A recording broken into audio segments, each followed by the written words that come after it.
Hello, আসসালামু আলাইকুম। কেমন আছেন আপনারা সবাই? আশা করি ভালো আছে। আমার গাছের লাউ আমার ছেলে কাটতে যেতেছে, দেখেন ছুরি নিয়ে লাউটা কাটবে। সে খুব আনন্দে আছে। অনেক দিন ধরে ভাবতেছে যে লাউটা কাটবে কিন্তু বড় হয় নাই বিধায় এর জন্য কাটতে দেওয়া হয়নি ওকে। যে এখন কাটতেছে, কি সুন্দর করে কাটতেছে। ওর চাইতে ওর লাউটা বড় বেশি। দেখেন জাগায় পারে না, তাও জাগায় নিয়ে আসবে লাউটা, আমার কাছে দেবে না, সে নিজেই নিয়ে যাবে। এই তো কাটা হয়ে গেছে।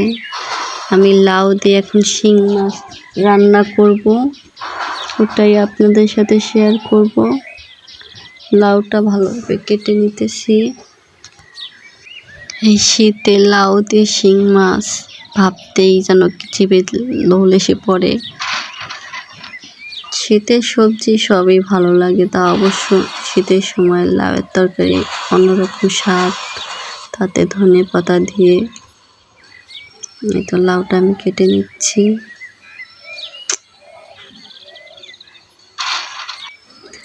আমার ছেলে এখানেও দাঁড়িয়ে আছে যে লাউ কাটবে, তার জন্য ছুরি নিয়ে।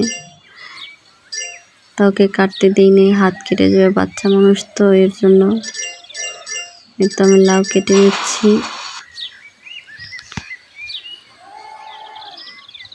লাউ কাটা শেষ। এই তো শিং মাছ লবণ, হলুদ, মরিচের গুঁড়া দিয়ে সুন্দর করে মিক্স করে নেব হাত দিয়ে।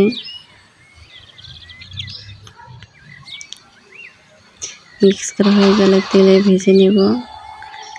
তা অবশ্য আমরা সরিষার তেল খাই, এর জন্য তেলটা হলুদ দেখাচ্ছে।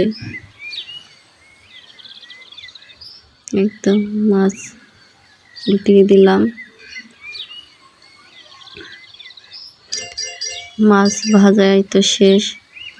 এখানে সরিষা বাটা, রসুন বাটা, পেঁয়াজ বাটা দিয়ে আমি সুন্দরভাবে কষিয়ে নেব। তার সাথে একটু পানি দিয়ে দেব, লবণ, হলুদ, মরিচের গুঁড়া দিয়ে ভালোভাবে মিক্স করে নেব। লাউটা দিয়ে কষিয়ে পানি দিয়ে দেব, কিছুক্ষণ নাড়ব। এই তো আমার ছাদ বাগান ধনিয়া পাতা উঠাইতে যাইতেছি আমি। এই তো উঠাইতেছি ধনিয়া পাতা। দেখেন কি সুন্দর ধনিয়া গাছ হয়েছে, সার ছাড়া, ভেজাল ছাড়া, নিজের হাতে লাগানো, তা অবশ্য। তো মাছ দিয়ে দিলাম, ধনিয়া পাতা কুচি দিয়ে দিলাম।